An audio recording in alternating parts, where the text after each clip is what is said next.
duda, las noticias de la economía tenemos que consultarlas con el mejor economista, con Damián Di Pace, nuestro economista de a pie, para entender cómo van a repercutir, Dami, estas medidas. Hablamos de la triple gestión en Argentina, hablamos de tasa, dólar y la baja de los derechos de exportación, y también de cuál puede ser el impacto de los aranceles que cambió el presidente Donald Trump. ¿Cómo estás, Dami? ¿Cómo estás, Santi? Buenas tardes. Buenas Bueno, tardes. arranquemos por Argentina, después juguemos al TEC. Dale. En principio, con Argentina, respecto a esta reducción de la devaluación, derecho de exportación y suba de tasa, hay dos situaciones. Una es, bueno, cuando efectivamente esa baja de el tipo de cambio, la depreciación del peso frente al dólar, el tipo de cambio oficial mayorista, Ujú. se va a sentir en la inflación minorista. Por otra parte, el presidente de la Nación había dicho, bueno, si en algún momento la inflación llega al 2%, bueno, vamos a generar el Cloud Peg. No llegó al 2%, sin embargo, el Cloud Peg se llevó del 2 al 1%. Bueno, ese es un Eh, muy buen dato y quiero que lo analicemos y que me lo expliques, porque el ministro y el presidente dicen algo y lo terminan haciendo igual sin cumplir la meta. Es algo así como en el 2025 debería sacarse el cepo, ahora se habla de que prácticamente iría al 2026. ¿Por qué se decidió achicar el crawling al 1% cuando la inflación está en torno al 2,7 y ahora posiblemente al 2? Bueno, yo creo que lo que ellos ven es que el escenario hacia futuro es que se acerca al 2 y probablemente no la veas en febrero, pero sí veas algo más cercano en marzo. Entonces, adelantaron eso para, de alguna manera, generar que los precios mayoristas cedan aún más e impacte sobre los minoristas. De hecho, cuando vos ves el mercado, dice, che, ¿cuándo el mercado ve que efectivamente se podría cruzar el umbral del 2%? El mercado, recordemos que el reglamento de expectativa del mercado Banco Central de la República Argentina viene como 30 días de rezago, pero lo ven para mayo, por lo cual probablemente esta semana demos a conocer cuáles son las previsiones por parte de las consultoras, pero probablemente veamos ese cruce del umbral quizás en el mes de abril, ¿no? De ese 2% y tengamos una inflación en el mes de febrero menor a la que tuvimos, perdón, el mes de enero menor a la que Ujú. tuvimos en diciembre, en el mes de febrero aún menor, probable muy cercano en el mes de marzo, el mes que viene, en el 2% y cruzando ese umbral en el mes de abril. Todo eso estaba atado, a mi criterio, con corrección de precios de servicio. Y fíjate que el gobierno también toma una determinación estratégica, que es que la suba de gas y energía eléctrica sea por debajo del 2%. Viste que es del 1 y 1,6%, Sí. 1,5 y 1,6%, ¿no? Ahora, pero entonces, si es quien decide cuánto aumentan las tarifas, están controlando de alguna manera los precios. Hay un control de precios encubierto, Dami. Hay un control de los ajustes de los precios, pero no del precio. Porque en definitiva el sector, el Estado, determina esos precios, porque son precios regulados de la economía. Lo que determina es el nivel de aumento, no el nivel de la variación del aumento. No Claro. no el nivel de precio, porque no queda fijo eso, sino que efectivamente lo hace por debajo de la inflación. Ahora, ¿Por qué en ese en el mes, sector y en otros sectores siempre y desde hace muchísimos meses, te diría más de un año, los sectores que tienen que ver con la salud y con la educación están muy por encima de cualquier tasa de referencia de la inflación mensual? bueno, esos sectores obviamente no son regulados por el sector público y ahí esos sectores aumentaron más que la inflación promedio en el 2024, así como en el 2023 sí estaban regulados, porque ahí sí había control de precios sobre ese sector, educación, salud y comunicaciones. ¿Te acordás que la comunicación era Claro, considerada servicio esencial? esencial. Esos tres precios de la economía, además sí estaban regulados por el sector público, ahora ya no, ahora tiene movimiento de mercado. Ahora, también hay que decir que en el medio en cual los precios regulados en tarifa de servicio, agua, luz, gas y transporte público, pero pongamos los primeros tres, que son los que ahora se están trabajando, están en el medio de conversaciones, de audiencias públicas entre lo que es el gobierno y esas empresas. ¿Por qué?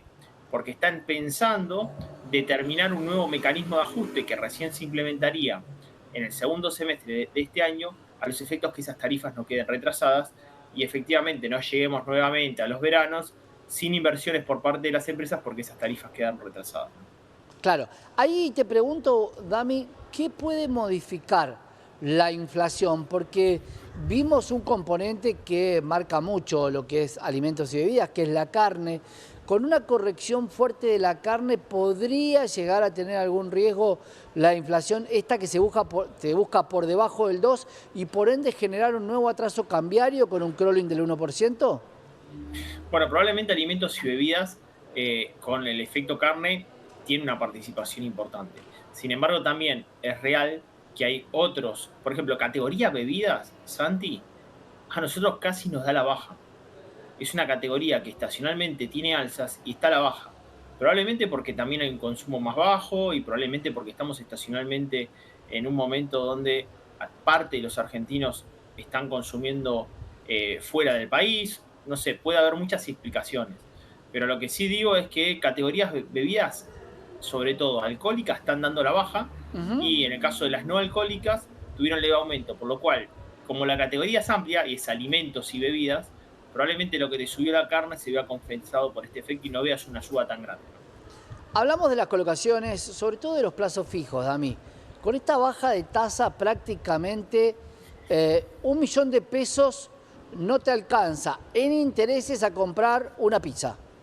Sí, ¿Qué es pasa verdad. con ese dinero?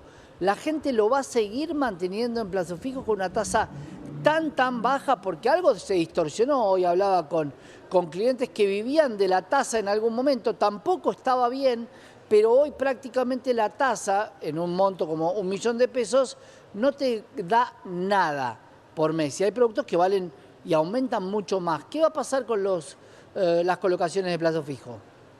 Bueno, dos situaciones. Una es la realidad que el mecanismo tradicional de los argentinos es apostar al dólar o al peso. Y el que apostó al dólar el año pasado perdió bastante frente a la variación de precios de la economía. Y probablemente si ingresan dólares por la cuenta financiera este año no tengas un movimiento cambiario fuerte, brusco, que el mercado lo estima en el orden del 27%. Entonces, tampoco sería un gran rendimiento. Si vos tomás el rendimiento acumulado de tasa con interés compuesto de un plazo fijo, estaría por encima de la tasa de depreciación del peso frente al dólar en un interés compuesto. Y muchos ahí piensan, bueno, y el carry trade, y además estoy teniendo rendimientos en dólares, porque si yo tengo rendimiento en pesos, pues me paso a dólar, bueno, efectivamente gané más en dólares y tuve un rendimiento real positivo. Alguno estará pensando eso. No creo que los que son menos avesados en mercado estén pensando esa situación. Pero a mí me parece que para hoy posicionarse en tasas, en pesos, o tenés que pensar en mercado, Ujú. renta variable una parte, o tenés que pensar en renta fija vinculado a letras o bonos que te den un poquito mayor, ¿no? Un poco más de rendimiento. Es difícil, creo que cambió muchísimo, porque una persona de a pie que dice, bueno, yo me voy a estoquear en el supermercado, bueno, tampoco veo un gran No. negocio hacerlo, ¿entendés? Entonces, cambió fuerte y yo creo que pasamos de una decisión general, constante, sin mucha variable, que era apostar al plazo fijo, a la búsqueda de otras herramientas más efectivas para obtener rendimientos positivos frente a la inflación y que te den un poquito más. No hay otra, no le veo otro mecanismo Claro, frente a esa situación, ¿no? tampoco hay tantos instrumentos. Vamos al sector campo, Dami, porque una cuestión es el blend exportador, que el contado con liquidación no está teniendo el rendimiento normal que tiene el contado con liquidación. Te pregunto, ¿qué va a pasar con el blend y qué va a pasar con las liquidaciones de exportaciones de cara a esta baja, a este hot sale hasta junio? Bueno, primero tenemos que ver en el tiempo qué pasa con ese dólar blend, porque por ejemplo el Fondo Monetario Internacional no está muy de acuerdo, por ejemplo, con que haya un dólar blend, le gustaría que flote ese tipo de cambio, veremos si en parte de esas negociaciones llegas a ese primer semestre en parte de ese acuerdo o no, queda para después de las elecciones.